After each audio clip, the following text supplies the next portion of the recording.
মাথা খারাপ করে দেয়, একদম জীবন হেল করে দিচ্ছে একদম। আরে ফোনটা কোনো কাটেনি, সব শুনে ফেললো নাকি? আইডিয়া, বুঝলি তো পলাশ, সৌরভের জীবনটা না পুরো এইরকম ভাবে হেল্প করে দিচ্ছে ওর বউ।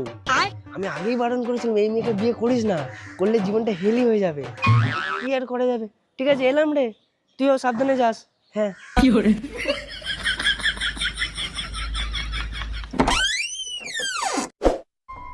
ও তুমি এসে গেছো?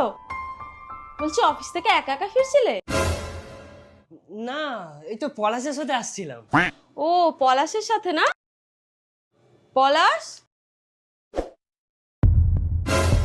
আরে এই তো দাদা এসে গেছি। আরে দাদা তুই এত লেট করলি কেন? খতম, কখন দিয়ে তোর জন্য ওয়েট করছি। কি করে?